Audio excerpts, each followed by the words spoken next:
Hi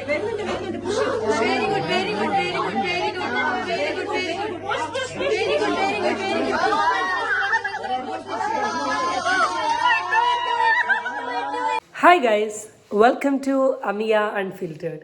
എൻ്റെ പുതിയൊരു വീഡിയോയിലോട്ട് എല്ലാവർക്കും സ്വാഗതം. ഞാനിതാ രാവിലെ വർക്കിനൊക്കെ വന്ന് എൻ്റെ വർക്ക് പകുതി കാര്യങ്ങളൊക്കെ ചെയ്ത് ഞാനൊരു 10 മിനിറ്റ്സ് ഇവിടെ ഇങ്ങനെ ഫ്രീ ആയിരിക്കുകയായിരുന്നു. അപ്പോൾ ഈ വെള്ളമൊക്കെ കുടിച്ച് ഇങ്ങനെ കൂളായിരിക്കുന്ന സമയത്ത് ഞാൻ റാൻഡംലി യൂട്യൂബ് ഇങ്ങനെ ചെക്ക് ചെയ്തു. അപ്പോൾ ഞാൻ സബ്സ്ക്രൈബ് ചെയ്ത ചാനലിലൊക്കെ എന്തെങ്കിലും വീഡിയോസോ കാര്യങ്ങളൊക്കെ വന്നിട്ടുണ്ടെങ്കിൽ ഞാൻ ഈ ടൈമിലാണ് പൊതുവേ നോക്കൽ. അങ്ങനെ നിൽക്കുന്ന സമയത്താണ് ദിയാ കൃഷ്ണേൻ്റെ ചാനലിൽ ഞാനൊരു വീഡിയോ കണ്ടത്. ഇതാണ് ആ വീഡിയോ. മണിക്കൂറുകൾ കൊണ്ട് തന്നെ നല്ല റീച്ച് പോയിട്ടുള്ളൊരു വീഡിയോ ആണിത്. ഞാൻ ആ വീഡിയോ കംപ്ലീറ്റ് ഇരുന്ന് കണ്ടു. കുറച്ച് ലെങ്തി ആയിട്ടുള്ള വീഡിയോ ആണ്, കുറച്ച് അടിച്ച് വിട്ടിട്ടൊക്കെ ആണെങ്കിലും ഞാൻ ആ വീഡിയോ ഫുള്ള് കണ്ടു. ആ വീഡിയോ കണ്ട സമയത്ത് ഫസ്റ്റ് എനിക്ക് ഓർമ്മ വന്നത് എൻ്റെ അമ്മേനെയാണ്. സത്യം പറയാനല്ല, എൻ്റെ അമ്മേനെയാണ്. കാരണം ഞാൻ ഇന്ന് പറയുന്ന വ്യക്തി ഇന്ന് ഇത്രത്തോളം വളർന്ന് വലുതായി സ്റ്റേബിളായി ഫിനാൻഷ്യലി ഇൻഡിപെൻഡൻ്റ് ആയിട്ട് ഇപ്പം ഈ ലോകത്ത് നിൽക്കുന്നുണ്ടെങ്കിൽ അതിലൊരു 99% എൻ്റെ അമ്മ എനിക്ക് ജന്മം നൽകിയത് കൊണ്ടാണ് എന്നെപ്പോലെ ഒരു പേഴ്സൺ വന്നത്.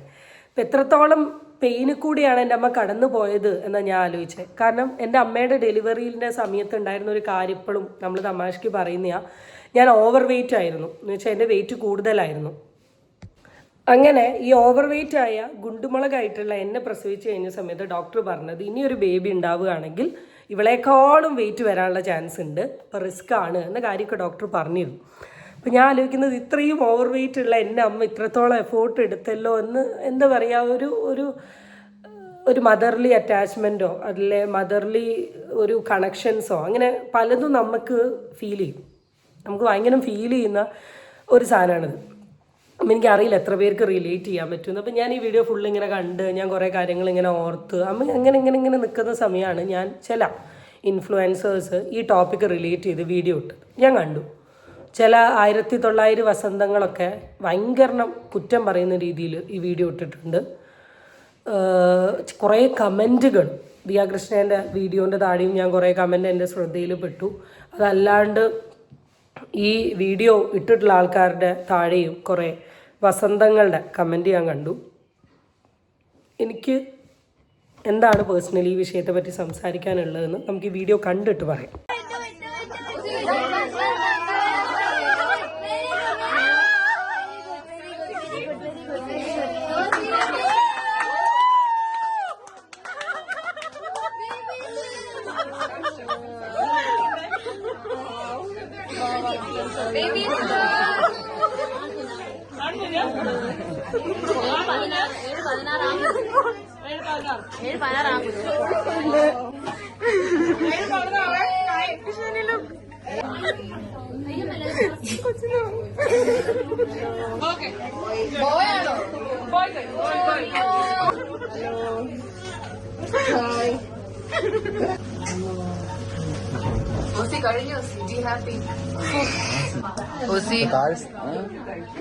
ഈ വീഡിയോനെ പറ്റി എൻ്റെ ഒരു പേഴ്സണൽ ഒപ്പീനിയൻ എന്താണെന്ന് വെച്ചാൽ, എനിക്ക് ഈ വീഡിയോ എടുത്തതിൽ എനിക്ക് പേഴ്സണലി ഒരു തെറ്റും തോന്നിയിട്ടില്ല. കാരണം എന്താണെന്ന് വെച്ചിട്ടുണ്ടെങ്കിൽ അതിന് ഒരുപാട് റീസൺ ഉണ്ട്. ഫസ്റ്റ് തിങ്, ഈ വീഡിയോയിൽ മെയിനായിട്ട് വന്ന കുറച്ച് നെഗറ്റീവ് എന്തൊക്കെയാണെന്ന് വെച്ചാൽ, ഒന്ന്, ഈ വീട്ടുകാർ മുഴുവൻ ഈ പ്രസവിക്കുന്ന സമയം ഇവിടെ നിൽക്കേണ്ട ആവശ്യം എന്താണെന്നുള്ളത്. അത് ഓരോ വ്യക്തികളുടെ ഇഷ്ടമാണ്. ചിലപ്പോൾ നിങ്ങൾക്ക് നിങ്ങളുടെ ഭാര്യ പ്രസവിക്കുന്ന സമയത്ത് മാറി നിൽക്കാനോ അല്ലെങ്കിൽ ചിലപ്പോൾ നിങ്ങൾക്ക് താല്പര്യം ഉണ്ടാവില്ല, ഞാൻ പ്രസവിക്കുമ്പോൾ എൻ്റെ ഭർത്താവ് മാത്രം മതി, വേറെ ആരും വരണ്ട. ഓരോരുത്തർക്കും ഓരോ കോൺസെപ്റ്റാണ്. ഇവിടെ ദിയാ കൃഷ്ണ എന്ന് പറയുന്ന പെർട്ടിക്കുലർ വ്യക്തിക്ക് അവരുടെ ഫാമിലി മെമ്പേഴ്സും അവർ സ്നേഹിക്കുന്ന ആൾക്കാരും ചുറ്റും വേണമെന്ന് അവർക്ക് ആഗ്രഹമുണ്ടെങ്കിൽ നിർത്തുന്നതിന് എന്താ പ്രശ്നമുള്ളത്? നാട്ടുകാർക്ക് എന്താ പ്രശ്നമുള്ളത്? ആ ഹോസ്പിറ്റലുകാരോ അല്ലെങ്കിൽ ഈ ലേബർ റൂമിൽ അല്ലെങ്കിൽ ആ പ്രൊസീജിയർ ചെയ്യുന്ന സമയത്ത് അവിടെ ഉണ്ടായിരുന്ന ആൾക്കാർക്കോ ഒരു ഡിസ്കംഫോർട്ടും ഇല്ല. പിന്നെ വീഡിയോ കാണുന്ന ആൾക്കാർക്ക് എന്താ പ്രശ്നം എന്നാണ് എനിക്ക് മനസ്സിലാവാത്തത്. നമ്മളുടെ ലൈഫിൽ ഏറ്റവും വലിയൊരു കാര്യമാണിത്, നമ്മൾ വേറൊരു ബേബിക്ക് ജന്മം കൊടുക്കുക എന്ന് പറയുന്നത്. ആൻഡ് ഇത് വളരെ പെയിൻഫുൾ ആയിട്ടുള്ള, എന്നാൽ അത്രത്തോളം ഒരു പെണ്ണിൻ്റെ പ്രസവ വേദനേൻ്റെ അത്ര വേദനയുള്ള വേറെ പെയിനൊന്നുമില്ല ഈ ലോകത്ത് എന്നാണ് പറയുക. ആ സമയത്ത് തനിക്കൊരു മെൻ്റൽ സപ്പോർട്ട് എന്ന നിലയിൽ താൻ സ്നേഹിക്കുന്ന ആൾക്കാർ ചുറ്റുമുണ്ടാവുന്നതിന് എന്ത് പ്രശ്നമുള്ളത്? രണ്ടാമത്തത് ഈ വീഡിയോയിൽ അമ്മയെന്ന് വിളിച്ച് കരയുന്നുണ്ട്. അമ്മയോളം വലിയ ദൈവം വേറെ ഈ ലോകത്ത് ആരുമില്ല. എനിക്കിപ്പോൾ എന്തെങ്കിലും വയ്യാണ്ടായിട്ടുണ്ടെങ്കിൽ ഞാൻ ഫസ്റ്റ് പറയും എൻ്റെ അമ്മേൻ്റെ അടുത്താണ്. എനിക്കിപ്പോൾ ഒരു പനി വന്നാലോ ചുമ വന്നാലോ ജലദോഷം വന്നാലോ ഇനി ചെറിയൊരു വേദന വന്നാലോ ഞാൻ അമ്മേനെയാണ് വിളിക്കുക. അതങ്ങനെയാണ്. വീഴാൻ പോകുമ്പോൾ വരെ അമ്മയെന്നാണ് പറയുക. പിന്നെ ഈ പ്രസവം നടക്കുന്ന സമയത്ത് അമ്മയെന്ന് വിളിച്ച് കരയുന്നതിൽ എന്ത് കുറ്റമാണ് നിങ്ങൾ കണ്ടുപിടിക്കുന്നത്? എമ്മാതിരി ടോക്സിക് ആയിട്ടുള്ള ആൾക്കാരാണ് ഈ ലോകത്ത് എന്നാണ് ഞാൻ ആലോചിക്കുന്നത്.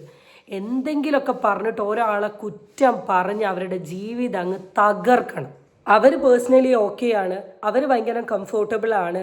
ആൻഡ് ദിയ കൃഷ്ണ എന്ന് പറയുന്ന വ്യക്തിനെ നിങ്ങൾ ഈ പ്രഗ്നൻസി വ്ളോഗ് കണ്ട ടൈം തൊട്ടിട്ടുണ്ടെങ്കിൽ നിങ്ങൾക്കറിയാം, ഒരു ഇഞ്ചക്ഷൻ കുത്തുന്നതിന് വരെ ദിയയ്ക്ക് ഭയങ്കര പേടിയുള്ള ആളാണ്. പലരും പല ടൈപ്പ് ഓഫ് ആൾക്കാരാണ്. എനിക്കിപ്പോൾ ഈ ഇഞ്ചക്ഷൻ ഒന്നും പേടിയില്ല. അപ്പം അത്രയ്ക്ക് ഫോബിക്കായി നിൽക്കുന്ന ഒരാൾക്ക് ചിലപ്പം ഇങ്ങനൊരു സിറ്റുവേഷൻ വരുമ്പം അറിയാത്ത ആൾക്കാരാവുമ്പം ചിലപ്പോൾ അറ്റാക്കിലോട്ട് പോകാനുള്ള ചാൻസ് ഉണ്ട്. ടെൻഷൻ വരാം, ഹൈപ്പർ ടെൻഷൻ കൂടാം, അല്ലെങ്കിൽ കറക്റ്റായിട്ട് നോർമൽ ബർത്തിനുള്ള പുഷ് കൊടുക്കാൻ പറ്റാണ്ട് നിൽക്കാം.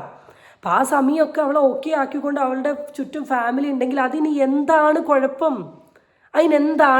എന്നാണ് ഞാൻ ആലോചിക്കുന്നത്. What is there?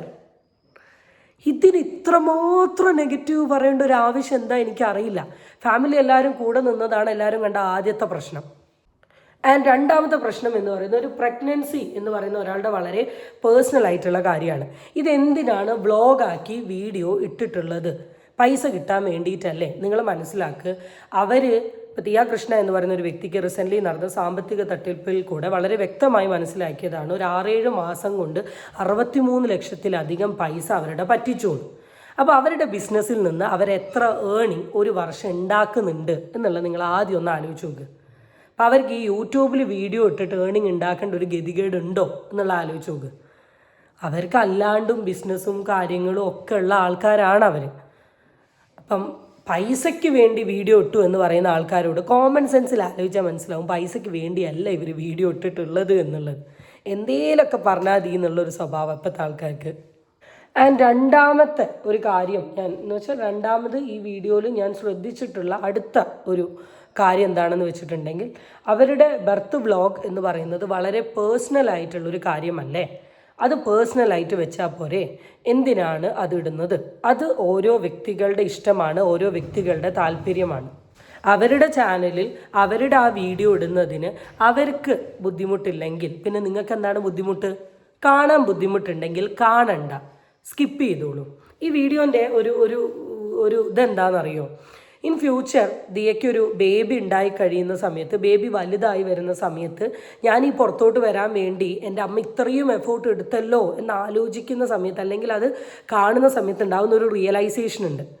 പക്ഷെ ഈ കുറേ 10 നൂറ്റാണ്ട് കൊല്ലം മുമ്പ് ജീവിക്കുന്ന വസന്തങ്ങൾക്കൊന്നും ഞാനിത് എങ്ങനെയൊക്കെ പറയാൻ ശ്രമിച്ചാലും എങ്ങനെയൊക്കെ കൺവേ ചെയ്യാൻ ശ്രമിച്ചിട്ടുണ്ടെങ്കിലും നിങ്ങൾക്ക് ഒരിക്കലും ഇത് മനസ്സിലാവില്ല. ആൻഡ് ഈ ലേബർ പെയിൻ എന്ന് പറയുന്നത് എത്രത്തോളം ഹെവി ആയിട്ടുള്ള, എത്രത്തോളം ഒരാളെ വേദനിപ്പിക്കുന്ന ഒരു പെയിനാണ് എന്നുള്ളത് ഒരു ലേഡിക്ക് മനസ്സിലാവും. എക്സ്പീരിയൻസ് ചെയ്ത ഒരു ലേഡിക്ക് മനസ്സിലാവും, അല്ലാണ്ട് ഒരാൾക്ക് മനസ്സിലാവില്ല.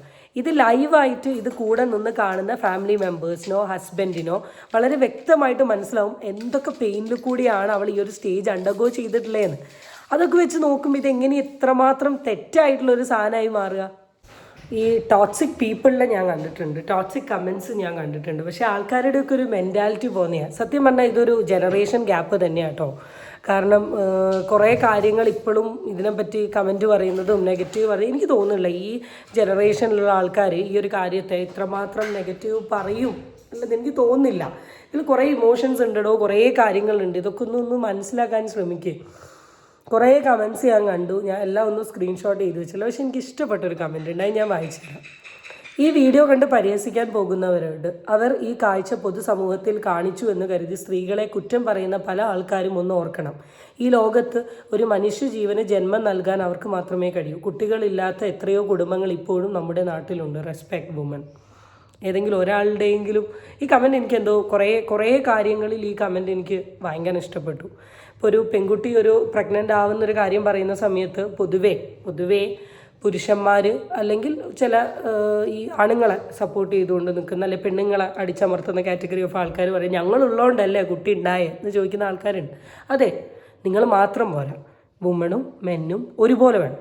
പക്ഷേ അത് കഴിഞ്ഞിട്ടുള്ള ഒരു 9 മാസത്തെ ആ കുട്ടീനെ ടേക്ക് കെയർ ചെയ്യുന്നതും എല്ലാം ചെയ്യുന്നത് ഒരു വലിയ പ്രോസസ്സാണ്. നാണവും മാനവും ഇല്ലാത്ത ജനങ്ങൾ, അല്ലാതെ എന്തു പറയാൻ, ഓരോ കോപ്രായത്തരങ്ങൾ രഹസ്യമാക്കേണ്ടതൊക്കെ രഹസ്യമാക്കണം, പരസ്യമാക്കേണ്ടതൊക്കെ പരസ്യമാക്കാനേ പാടുള്ളൂ. ഈ കാറ്റഗറി ഓഫ് ഈ വസന്തങ്ങളോടൊന്നും പ്രത്യേകിച്ച് സംസാരിച്ചിട്ട് ഒരു കാര്യമില്ല.